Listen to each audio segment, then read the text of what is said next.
بڑے زبردست الفاظ میں لکھا ہے، فرمایا کہ جب وہاں جا کر اس عرابی نے اس درخت کو کہا کہ تجھے اللہ کے نبی بلا رہے ہیں، تو کتابوں میں الفاظ ملتے ہیں، درخت دائیں جھکا، پھر بائیں جھکا، پھر آگے کو جھکا، پھر پیچھے کو جھکا، اور جڑوں سمیت چلتا ہوا نبی پاک کی بارگاہ میں حاضر ہو گئے۔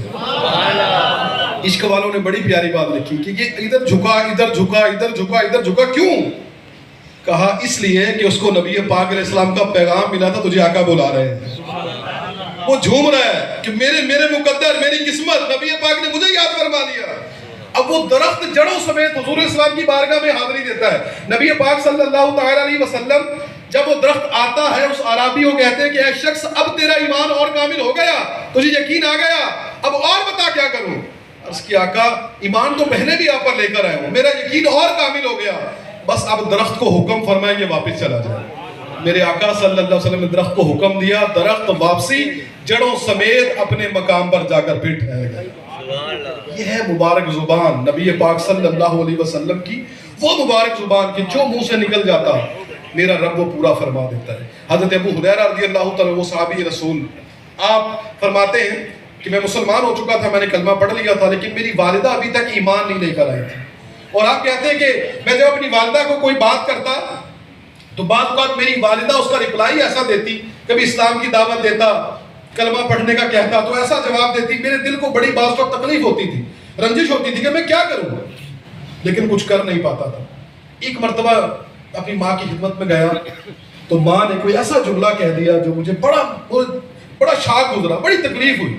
میں نے اسلام کی دعوت دی تو ماں نے کوئی ایسا جملہ کہہ دیا، آپ کہتے بڑا پریشان ہو گیا۔ اس پریشانی کے عالم میں پریشانیاں دور کرنے والے آقا کی بارگاہ میں آیا، نبی پاک اسلام کی بارگاہ میں آیا، عرض کی آقا میں اپنی ماں کو اسلام کی دعوت دیتا ہوں، میری ماں اسلام قبول نہیں کرتی، اور بعض کو ایسا جملہ کہہ دیتی مجھے بہت زیادہ تکلیف ہوتی، آقا آج تو حد ہو گئی، اب تو کرم فرمائے، ان کی ہدایت کے لیے دعا فرمائے۔ اب نبی پاک صلی اللہ تعالی علیہ وسلم نے ہاتھ اٹھائے اور چند جملے، یہ جملے سننے والے، فرمایا اللہم اہدی ام ابی ہریرہ، یا اللہ ابو ہریرہ کی ماں کو ہدایت عطا فرما۔ یہ یہاں ہاتھ اٹھائے، یہ جملے کہے، حضرت ابو ہریرہ رضی اللہ تعالیٰ عنہ کہتے ہیں نبی پاک علیہ السلام نے جیسے ہی دعا فرمائی، ادھر دعا ختم نہیں ہوئی، آپ کہتے ہیں میں اپنے گھر کی طرف دوڑا، میں اپنے گھر کی طرف تیزی کے ساتھ تیز قدم لیتے ہوئے، آپ فرماتے اپنے گھر کی طرف دوڑا، جب اپنے گھر کے دروازے پر پہنچا تو دیکھا کہ دروازہ بند ہے۔ میری ماں نے آواز دی ابو ہریرہ ٹھہر جاؤ، ذرا دروازے پر ٹھہرو۔ پانی کی گرنے کی آواز آ رہی تھی، مجھے اندازہ ہو گیا کہ لگتا ہے کہ والدہ میری غسل فرما رہی، غسل کر رہی ہے۔ اب وہ کہتی کہ کچھ دیر گزری تھی کہ میری ماں دروازے پر آئی، اور دروازے پر جیسے ہی آئی، دروازے پر آتے ہی کہا ابو ہریرہ گواہ ہو جاؤ، اشہد ان لا الہ الا اللہ واشہد ان محمدا عبدہ ورسولہ، میں نے کلمہ پڑھ کر آقا کا اسلام قبول کر لیا۔ علماء نے یہاں بڑی پیاری بات لکھی ہے کہ ابو ہریرہ رضی اللہ تعالیٰ عنہ نے دعا کروائی تو بھاگ کے کیوں آئے؟ اتنی جلدی کیا ہو گئی؟ دعا تو کروا لی، رکے تو رہتے وہاں ٹھہرے رہتے، اتنی جلدی کیوں کی؟ اللہ اکبر۔ فرمایا کہ ابو ہریرہ رضی اللہ تعالی عنہ اس لیے بھاگ کر آئے کہ میرے آقا نے دعا فرما دی، ہاتھ اٹھ گئے، اب وہ ہاتھ اٹھنے کی برکت سے دعا قبول ہی ہونی ہے۔ اب یہ ہے کہ نبی رحمت صلی اللہ تعالی علیہ وسلم کی دعا کی برکت سے میری والدہ جو اسلام قبول کرے گی، میں جا کر اپنی آنکھوں سے دیکھ سکوں۔ نبی پاک علیہ السلام کی مبارک زبان میں کیسی برکت ہے۔ ایک صحابی رضی اللہ تعالیٰ عنہ کے بارے میں آتا ہے حضرت ام سلیم رضی اللہ تعالیٰ عنہ، یہ فرماتے ہیں کہ ان کا ایک بیٹا تھا، ان کا نام تھا حضرت انس رضی اللہ تعالیٰ عنہ۔ آپ اپنے بیٹے حضرت انس رضی اللہ تعالیٰ عنہ کو لے کر حضور اسلام کی بارگاہ میں حاضری دیتے ہیں، اور آ کر بڑے پیارے الفاظ میں، بڑے عاجزی والے محبت والے الفاظ میں آ کر کیا عرض کرتے ہیں آقا، یہ انس ہے، یہ آپ کا خادم ہے، یہ انس یہ آپ کا خادم ہے، آقا اس کے لیے دعا فرما دے۔ نبی پاک علیہ السلام نے اپنے ہاتھوں کو اٹھایا اور 3 دعائیں مانگی۔ کیا 3 دعائیں مانگی؟ فرمایا اللہم اکثر مالہ وولدہ وبارک لہ فیما اعطیتہ، یعنی یا اللہ انس کے مال میں اضافہ فرما، اس کی اولاد زیادہ کر دے، اور یا اللہ جو تو نے دیا اس میں اور برکت دے دے۔ اب یہ الفاظ آپ نے یاد رکھنے ہیں، 3 دعائیں دی، انس کے مال میں اضافہ فرما دے، نمبر 2 اس کی اولاد زیادہ کر دے، نمبر 3 یا اللہ جو تو نے اس کو دیا اس میں اور برکت دے دے۔ راوی کہتے ہیں کہ ہم نے نبی پاک علیہ السلام کی اس مبارک دعا کی ایسی برکت دیکھی کہ حضرت انس رضی اللہ تعالیٰ عنہ کو رب نے اتنی لمبی عمر عطا فرمائی کہ بصرہ میں جس صحابی کا سب سے آخر میں انتقال ہوا ان کا نام حضرت انس رضی اللہ تعالیٰ عنہ ہے۔ اور کتنی عمر پائی؟ 100 سال سے زائد، 100 سال۔ میرے آقا نے دعا کی نا برکت کی۔ اور پھر کمال کی بات کہ رب نے اولاد میں برکت بھی عطا فرمائی۔ کتنی برکت عطا فرمائی؟ علماء نے لکھا ہے کہ آپ کی اولاد کی تعداد گنی گئی تو 100 سے زیادہ تھی، 100 سے زیادہ۔ اور مال میں اللہ نے برکت کیسی دی؟ آپ رضی اللہ عنہ کے باغ تھا، اچھا آپ کو بھی پتا ہے، کئی زمیندار بیٹھے ہوں گے، سب کو اندازہ ہے باغ کے اندر سال میں ایک بار پھل لگتا ہے، ٹھیک ہے، لیکن نبی پاک صاحب کی دعا کی برکت تھی ساری دنیا کے باغوں میں سال میں ایک بار پھل لگتا ہے، لیکن حضرت انس کے باغ میں سال میں 2 بار پھل لگتے ہیں۔ یہ نبی پاک صلی اللہ علیہ وسلم کے مبارک دعا کی برکت ہے۔ تو میرے پیارے پیارے اسلامی بھائیوں، آپ خود غور فرمائیں، نبی پاک صلی اور کہا کہ تجھے میں نبی پاک صاحب کی بارگاہ میں لے کر جاؤں، تم چوری کر رہے ہو، یہ لوگوں کا فطرہ ہے، مسلمانوں کا فطرہ جمع ہوا ہے، اس غلے کو چوری کر کے تم لے کے جا رہے ہو۔ اس شخص نے حضرت ابو ہریرہ رضی اللہ عنہ سے کیا کہا؟ کہنے لگا کہ دیکھو میں محتاج ہوں، میں غریب آدمی ہوں، کمزور ہوں، میرے چھوٹے چھوٹے بال بچے ہیں، مجھے ضرورت پڑی میں آ گیا، ایسا کرو مجھے چھوڑ دو۔ حضرت ابو ہریرہ رضی اللہ تعالیٰ عنہ کہتے ہیں کہ میں نے اسے چھوڑ دیا، چلو یہ اتنا وہ اپنا کر رہا ہے، مجھے رحم آ گیا، ترس آ گیا، میں نے چھوڑ دیا۔ رات گزر گئی، صبح ہوئی، نبی پاک علیہ السلام کی بارگاہ میں حاضری دی۔ اب کہتے ہیں میں نے ابھی کوئی بات نہیں کی، نبی پاک علیہ السلام نے خود ارشاد فرمایا ابو ہریرہ وہ رات والے چور کا کیا ہوا؟ رات والے چور کا کیا ہوا؟ اور اس نے ابو ہریرہ رضی اللہ تعالیٰ عنہ کہتے ہیں کہ میں نے وہ سارا واقعہ نبی پاک علیہ السلام کی بارگاہ میں پیش کیا، ساری بات سنائی، کیا کہا وہ آیا تھا، اس نے غلہ بھرا، وہ اٹھانے لگا، میں نے اسے پکڑ لیا اور کہا کہ میں تمہیں آقا علیہ السلام کی بارگاہ میں لے کر جاؤں گا۔ اس نے مجھے کہا کہ تم مجھ پر رحم کرو، میں غریب آدمی ہوں، میرے پاس کچھ پیسے نہیں ہیں، میں نے اس لیے چوری کی ہے، میں نے چھوڑ دیا۔ نبی پاک علیہ السلام نے ابو ہریرہ وہ جھوٹ بول رہا ہے، آج پھر آئے گا۔ جس میں 2 خبریں، ایک تو یہ خبر دی کہ جھوٹ بول رہا ہے حضرت ابو ہریرہ رضی اللہ تعالیٰ کو، تو اس نے اپنا بہانہ لگایا نا، جو بھی شخص نے لگایا، لیکن حضور نے واضح بتا دیا ابو ہریرہ وہ جھوٹ بول رہا ہے اور رکے گا نہیں، صبح پھر آئے گا۔ اب حضرت ابو ہریرہ کہتے ہیں کہ جب آقا نے فرما دیا کہ ابو ہریرہ وہ پھر آئے گا، مجھے کنفرم ہو گیا آئے گا تو صحیح ہے، کہا اب میں نے سوچ لیا کہ اب آئے گا تو چھوڑوں گا نہیں۔ وہی ہوا، رات آئی پھر آ گیا، غلے کا لب بھرنے لگا، مٹھی بھرنے لگا، کہتے جیسے مٹھی بھرنے لگا نا میں نے پھر پکڑ لیا، میں نے جیسے ہی پکڑا پھر اس نے اپنا رونا شروع کر دیا، میں غریب آدمی ہوں، محتاج آدمی ہوں، مہربانی کرو مجھے چھوڑ دو، میرے چھوٹے چھوٹے بچے، یہ اس نے اپنی گفتگو کرنا شروع کر دی۔ حضرت ابو ہریرہ کہتے ہیں کہ میرے دل میں پھر رحم آ گیا، دل میں پھر ترس آ گیا، میں نے پھر چھوڑ دیا۔ کہتے چھوڑ دیا، رات گزری، صبح اور پھر آقا علیہ السلام کی بارگاہ میں حاضری دی۔ جب پہنچا آقا کی بارگاہ میں ابو ہریرہ رضی اللہ تعالیٰ عنہ، نبی پاک علیہ السلام نے پوچھا ابو ہریرہ رات والے چور کا کیا ہوا؟ اس کے آقا اس نے آج پھر یہ کیا میرے ساتھ، غلہ اٹھایا، میں نے پکڑا، اس نے پھر اپنی غربت کا رونا رویا، میں نے پھر چھوڑ دیا۔ نبی پاک علیہ السلام نے فرمایا ابو ہریرہ وہ جھوٹ بول رہا ہے اور کل پھر آئے گا۔ حضرت ابو ہریرہ کہتے ہیں کہ اب تو میں نے ٹھان لی کہ بھائی بس بڑی ہو گئی، 2 دن ہو گئے وہ چوری کرنے آ رہا ہے اور میں ترس کھا کے چھوڑ دوں، آج نہیں چھوڑوں گا۔ فرماتے جب تیسرا دن آیا نا، تیسرا دن آیا، رات کا وقت ہوا، وہ شخص پھر آ گیا، جیسے ہی وہ غلے سے وہ مٹھی بھرنے لگا، لب بھرنے لگا، آپ کہتے ہیں میں نے اسے پکڑ لیا، جیسے ہی پکڑا اس نے پھر اپنی غربت کا رونا رویا، اور غربت کا رونا رونے کے ساتھ اس نے یہ کہا کہ اب مجھے چھوڑ دیجئے، میں آپ کو چند کلمات ایسے سکھاتا ہوں کہ ان کلمات کی برکت سے اللہ آپ کو بہت زیادہ نفع دے دے گا۔ وہ کیا کلمات سکھائے؟ کہا کہ جب آپ بستر پر جائیں تو آیت الکرسی پڑھ لیا کریں، اللہ پاک آپ کی حفاظت فرمائے گا، صبح تک شیطان آپ کے قریب نہیں بھٹکے گا۔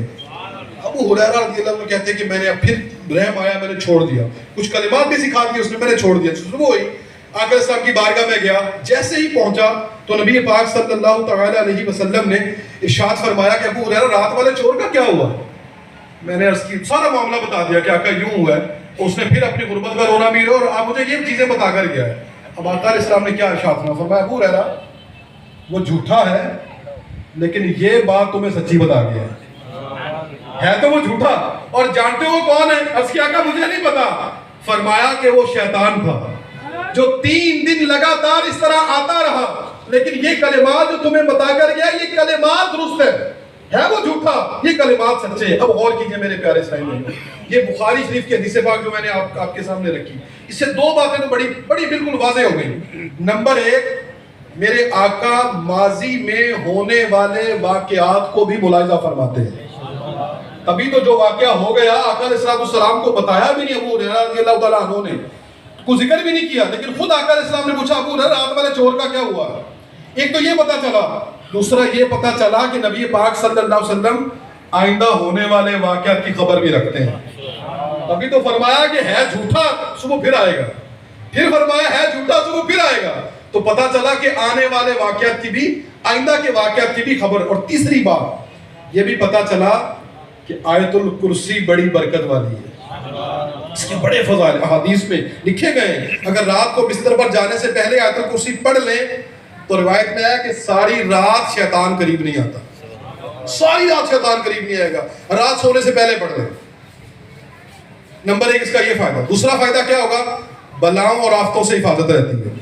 پھر نمازوں کے بعد، 5 نمازوں کے بعد روایتوں میں آتا ہے کہ جو آیت الکرسی فرض نماز کے بعد پڑھتا ہے تو اس کے اور جنت کے درمیان صرف موت عائل ہوتی ہے، اس کی اور جنت کے صرف موت عائل ہے، بندہ مرا، رب کے کرم سے جنت کی بشارت اس کو مل گئی۔ اور پھر فرمایا رات کو سوتے وقت پڑھنے پر اپنے اور پڑوسیوں کے گھر کی حفاظت کی بشارت بھی ہے، خالی اپنے گھر کے نہیں، پڑوسی کے گھر بھی محفوظ رہے گا۔ اور پھر فرمایا اگر سوتے وقت آیت الکرسی پڑھ لیں تو رات بھر مکان چوری اور ناگہانی آفتوں سے بچا رہے گا۔ آیت الکرسی پڑھنے والا بدخوابی اور جنات کے خلل سے بچا رہے گا۔ ہر نماز کے بعد آیت الکرسی پڑھنے والے کا خاتمہ بالخیر ہوگا۔ اب کتنی فضیلتیں آیت الکرسی کی، لیکن ایک سوال جو ہے وہ یہاں پر آپ کی خدمت میں رکھنا ہے۔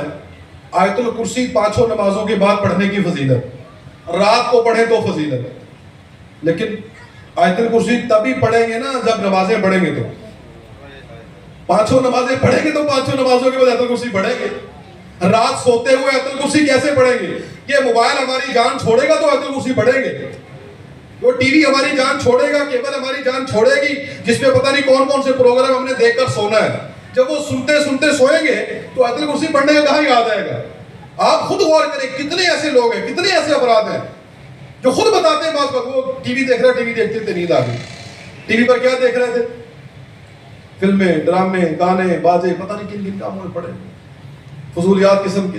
اچھا بات کرتے ہیں، میں تو خبریں سن رہا تھا، تو معذرت کے ساتھ خبریں سنانے والے بھی ہماری کو محرم ہے، میرے اور آپ کے تو غیر محرم ہی ہے نا، اور وہ کون سا کو برقع پہن کے آئی ہے، جب برقع پہن کے آپ کی تو عورت کی آواز حکم ہے، وہ بھی عورت کی آواز بھی عورت ہے، چھپانے والی چیز ہے، لیکن میں اور آپ نہیں فکر کر رہے، نمازوں کی پابندی ہم نہیں کر رہے، جبکہ جو جان بوجھ کر ایک نماز چھوڑتا ہے، روایتوں میں آتا ہے کہ اس کا نام جہنم کے اس دروازے پر لکھ دیا جاتا ہے جس سے اسے بروز قیامت جہنم میں داخل کیا جائے۔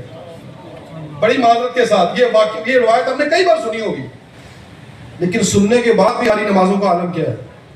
نمازوں کی پابندی نصیب ہو گئی ہے؟ دنیا کے معاملے میں دیکھیں، آپ کا کوئی سمجھے کہ کوئی انکم ٹیکس والے نام لکھ کر لے جائے دکان والا، ہماری حالت کیا ہوتی ہے؟ ڈھونڈتے پھرتے اس سفارشیں کو، دیکھو یار پتا، حالانکہ اس نے بعض صورتوں میں تو درست ٹیکس لگا رہی ہوتا ہے، جو آپ کی آمدن اس کے مطابق ٹیکس لگ رہا ہوتا ہے، پھر بھی ڈھونڈتے پھرتے، اور اللہ نہ کرے تھانے والا کو بندہ لکھ کر لے جائے نام، تو پھر تو شاید ہمیں نیند بھی نہیں آئے گی۔ دنیا کا اتنا ڈر ہے، دنیا کے نقصان کا اتنا ڈر ہے۔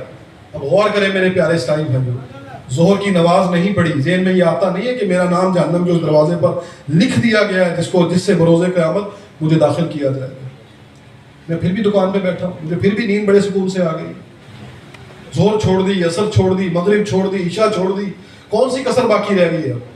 جبکہ ایک شخص کے بارے میں آتا ہے، منقول ہے، ایک شخص جنگل میں جا رہا تھا، شیطان اس شخص کے ساتھ ہو لیا، اس شخص نے سارے دن میں ایک بھی نماز نہیں پڑھی، یہاں تک کہ رات ہو گئی، شیطان اس سے بھاگنے لگا، اس نے کہا کہ کہاں چلے جا رہے ہیں؟ اس نے کہا میں نے عمر بھر پوری زندگی صرف ایک بار آدم علیہ السلام کو سجدہ کرنے سے انکار کیا تو مجھے رب نے لعنتی قرار دے دیا. تو پانچوں نمازیں چھوڑ رہا ہے, مجھے خوف آ رہا ہے کہیں تجھ پر نازل ہونے والا قہر مجھ پر بھی نازل نہ ہو جائے. غور کریں میرے پیارے اسلامی, ہمارے شب و روز کیسے گزر رہے ہیں, ہمارے دن رات کیسے گزر رہے ہیں. خدا را میرے پیارے اسلامی بھائی, یاد رکھیے دعوت اسلامی کا یہی مزاج ہے. بعض اوقات ہم سمجھتے ہیں کہ جب ہم نے محفل میلاد کر لی ہماری تو جناب پورے سال کا کھاتا کلیئر ہو گیا, جو کیا سارا معاف, آئندہ پورا سال جو کریں گے وہ بھی معاف. یہ ایسا نہیں ہے. یہ اگر کسی نے ہمیں ایسا بتایا تو غلط بتایا. امیر دعوت اسلامی کے رکن شورا بڑی پیاری بات فرماتے ہیں. آپ فرماتے ہیں ہم میلادی بھی ہیں, ہم نمازی بھی ہیں. یہ نہیں کہ خالی میلاد کر لیا تو نماز کی چھٹی, نیاز بنا لی تو وہ نماز کی چھٹی. آپ فرماتے ہیں کہ ہم نیاز کرنے والے نیازی بھی ہیں, نمازی بھی ہیں. یہ دعوت اسلامی یہی ہمیں بتا, مسلمان کا قرہ امتیاز ہے. مسلمان اور غیر مسلم کے درمیان سب سے واضح فرق نماز ہے. یہ تو اللہ کا شکر ہے میں اور آپ ملک پاکستان میں ہیں, یہاں مسلمان رہتے ہیں, یہاں مسئلہ نہیں, ہمیں پتہ ہے یار سارے مسلمان ہیں. کئی فورن کنٹریز میں جائیں وہاں پتہ لگتا ہے اذان ہو جائے بندہ مسجد میں چلا جائے لوگ سمجھتے ہیں مسلمان ہے. اذان ہو جائے اور مسجد میں نہ جائے سمجھتے ہیں یہ مسلمان نہیں ہے. لیکن ہماری کیا حالت ہے, نمازیں چھوڑی جا رہی ہیں. خدا را میرے پیارے اسلامی, یہ ایک مسلمان کی شان نہیں ہے. مسلمان کی شان تو یہ ہے کہ نماز کا وقت آ جائے. پرانی جو ہمارے بزرگان دین کی سیرت پڑھیں, پرانے دور کی آپ جو لوگوں کے واقعات پڑھیں, لکھا ہوا ہے کتابوں کے اندر کہ وہ وقت بھی اسلام نے دیکھا ہے کہ جب اذان کا وقت ہوتا, نماز کا وقت ہوتا, اگر کسی شخص نے, سلائی کرنے والے نے وہ سوئی اندر ڈالی ہے کپڑے کے اندر, اذان ہو گئی تو اب وہ سوئی باہر نہیں نکالتے تھے, کہتے نماز کا وقت ہو گیا ہے, نماز پڑھنے چلے جاتے تھے. ہماری یہ حالت عجیب ہے کیونکہ ہم نے اپنے مقصد حیات کو بھلا دیا, ہم نے اپنے پیدا کیے جانے والے مقصد کو بھلا دیا. میں آخر میں صرف ایک مثال دے کے اپنے بیان کو ختم کروں. یہ موبائل, یہ میرے اور آپ سب کے پاس ہے, ہم سب اس موبائل کو تقریباً استعمال کرتے ہیں. یہ موبائل, یہ فون کس لیے بنایا گیا؟ صرف ایک مثال کے آپ کو سمجھانا چاہ رہا ہوں. یہ صرف اس لیے بنایا گیا کہ یہاں سے بیٹھ کر اپنی آواز دور پہنچا لوں, دور بیٹھے بندے کی آواز ہم سن لیں. اس کے ایجاد کرنے کا ایک ہی مقصد تھا, اونلی صرف یہ, اس کی کریشن کا, اس کے تخلیق کا, اس کے بنانے کا یہ ایک مقصد تھا کہ ہماری آواز دور بیٹھا شخص سن لے, دور بیٹھے شخص کی آواز ہم سن لیں. اچھا پھر ظاہر ہے وہ سائنس نے ترقی کی, جدت آئی, کیا ہوا آپ کو یاد ہوگا پہلے وہ ایک بڑا سارا موبائل ہوتا تھا, اس کے اندر کچھ بھی نہیں ہوتا تھا, صرف وہ فون سنتے تھے اور چھٹی. اس کے بعد جناب کیا ہوا, آہستہ آہستہ ترقی ہوتی گئی, اس موبائل کے اندر جناب وہ کلاک بھی آ گیا, ٹائم دیکھنے کی سہولت بھی آ گئی. پھر اور وقت گزرا تو میسج بھیجنے کی سہولت آ گئی. پھر جناب اور وقت گزرا, اس کے اندر آڈیو ریکارڈنگ ہونا شروع ہو گئی. اس کے بعد اور جدت آئی تو ویڈیو کیمرہ چلنا شروع ہو گیا. پھر جناب وہ 2G تو 3G تو 4G تو اب تو 5G کی باتیں دنیا بھر میں ہو رہی ہیں. اب یہ سب کچھ ہوتا گیا ہے. لیکن اب غور کریں, مثال دے رہا ہوں, آج کا موبائل ہم نے 5G اپنے پاس رکھا ہوا ہے. اس بالفرض 5G 4G موبائل کے اندر ہم نے موبائل کھولا, جناب ادھر سے فلاں کتاب کھولی, ادھر سے فلاں ویب سائٹ کھولی, ادھر سے جناب کیمرہ آن کیا ہوا, ویڈیو بن رہی ہے, رات کا ٹائم ہو گیا, لائٹ چل رہی ہے, سارے کام کر رہے ہیں. لیکن کبھی آپ نے دیکھا ہے اس موبائل پر جتنے مرضی کام کر لیں, یہ ویب سائٹ کھول لی, وہ ویب سائٹ کھول لی, یہ کتاب وہ کتاب یہ کھول لی, جیسے ہی اس موبائل پر کال آئے گی کیا ہوگا, ساری اپلیکیشنیں رک جائیں گی, سٹاپ. کیوں؟ کیونکہ موبائل کو پتہ لگ گیا ہے جس مقصد کے لیے مجھے بنایا تھا, میرے مقصد کی طرف مجھے بلایا جا رہا ہے. میرا ٹائم ٹھیک ہے, یہ باقی میری ضرورتیں تھیں, یہ ٹائم پیس اس کے اندر ضرورت ہے, مقصد نہیں ہے. یہ ویڈیو کیمرہ اس کی ضرورت ہے, مقصد نہیں ہے. یہ لائٹ اس کی مقصد نہیں, ضرورت ہے. مقصد اس کا کالنگ ہے, مقصد اس کی آواز سننا, آواز پہنچانا, یہ ہے. اب میں آپ کو دعوت دوں گا غور و فکر کرنے کی. یہ مشین ہو کر اس کو اپنے پیدا کرنے کا مقصد پتا ہے, اس کو اپنے بنائے جانے کا مقصد پتا ہے. آج آپ کاروبار کر رہے ہیں, کھیتوں میں کام کر رہے ہیں, کچھ بھی کر رہے ہیں, اب غور کریں, یہ ہماری ضرورتیں ہیں, مقصد نہیں ہے. ہمیں رب نے قرآن میں فرما دیا وَمَا خَلَقْتُ الْجِنَّ وَالْإِنسَ إِلَّا لِيَعْبُدُونَ, اور ہم نے جنوں اور انسانوں کو اپنی عبادت کے لیے پیدا کیا. یہ رب نے قرآن میں انسان کی تخلیق کا مقصد بیان فرمایا. باقی سارا کام ہماری ضرورتیں ہیں, ہم اپنی ضرورتوں پر لگے ہوئے ہیں.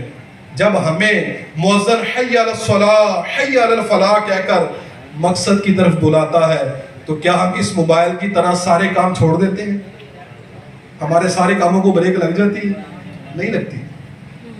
ہم مقصد کو بھول گئے ہیں, ہم اپنی ضرورتوں میں پڑے ہوئے ہیں. اور یہ یاد رکھیے, یہ فارمولہ ہے, جب بندہ اپنے مقصد کو بھول جائے تو پھر میرا رب اس کی ضرورتیں بھی پوری نہیں کرتا. اور آج یہ ہو رہا ہے ہمارے ساتھ, آپ دیکھ لیں, کما بہت رہے ہیں, برکت نہیں ہے, پتہ ہی لگتا پیسہ لاکھوں کمائے کدھر گئے. جس کی 10 لاکھ سیلری ہے وہ بھی رو رہا ہے, جس کی 1 لاکھ سیلری وہ بھی رو رہا ہے, جو روزانہ دکان سے 10,000 کما کے جا رہا ہے, 50,000 کما کے وہ بھی رو رہا ہے, جو روزانہ بیچارہ 200, 250, 300 کما کے جا رہا ہے وہ بھی رو رہا ہے. کیوں؟ کیونکہ ہم نے اپنے مقصد کو بھلا دیا, ضرورت مقدم کی, ضرورت کو آگے رکھا. اب نہ مقصد پورا ہو نہ ضرورت پوری ہو. میں آپ کو دعوت دیتا ہوں, آپ اپنی تخلیق کے مقصد کو سمجھ جائیں, مقصد کو پورا کرنا شروع کر دیں, رب اپنے کرم سے ہماری ضرورتیں پوری کرنا شروع فرما دیں. یہ اپنا ذہن بنا دیں. الحمدللہ دعوت اسلامی میں یہی سہولت دیتی ہے. اسی لیے دعوت اسلامی نے مختلف ذیلی حلقوں میں 12 دینی کام اسی لیے کیے جاتے ہیں. دعوت اسلامی کے مختلف شعبہ جات جو مدارس المدینہ, جامعۃ المدینہ, مدرسۃ المدینہ بالغان, جو خود آپ کے سامنے ڈپارٹمنٹ ہمارا قائم ہے, یہ کس طرح قرآن کی خدمت کر رہا ہے. مدنی چینل دعوت اسلامی 3 زبانوں میں چلا رہی ہے. دنیا بھر میں فلاحی کام الگ کیا جا رہا ہے. اسی طرح اللہ پاک کی رحمت اور اس کے کرم سے الحمدللہ جو ہے, جس طرح جو ملکی حالات کے اندر بھی دعوت اسلامی اللہ پاک کے کرم سے یہ کام کیے جا رہی ہے. یہ کیا ہے ماشاءاللہ, یہ جو مدارس المدینہ دعوت اسلامی کی ہے, یہ اس کے اندر جو پڑھنے والے طلبہ ہیں ان کی تعداد ماشاءاللہ لکھی گئی ہے. چک 139, فیضان مدینہ, عزیزیہ مسجد, اور اسی طرح جو ہے وہ دیگر مساجد, مہاجرین, اس طرح چک 187, گھلوں والا, مختلف مدارس دعوت اسلامی کے 233 سے زائد الحمدللہ یہ دعوت اسلامی کے مدارس قائم ہیں. میں آپ کو دعوت پیش کروں گا. دعوت اسلامی کی بہت سارے شعبہ جات ہیں, آپ جس شعبے کے ذریعے بھی دین کی خدمت کر سکتے ہیں, میں آپ کو انویٹیشن پیش کروں گا, آپ آئیں. ہر جمعرات کو دعوت اسلامی کا ہفتہ وار اجتماع آپ کے قریب فیضان مدینہ ہے, یہاں پر ہوتا ہے, اس میں شرکت کریں. ہر ہفتے کو مدنی مذاکرہ ہوتا ہے, مدنی چینل پر اس میں شرکت فرمائیں. اور چونکہ ربیع الاول کا مہینہ ہے, اس طرح ہمارے غلام شبیر بھائی نے شروع میں آپ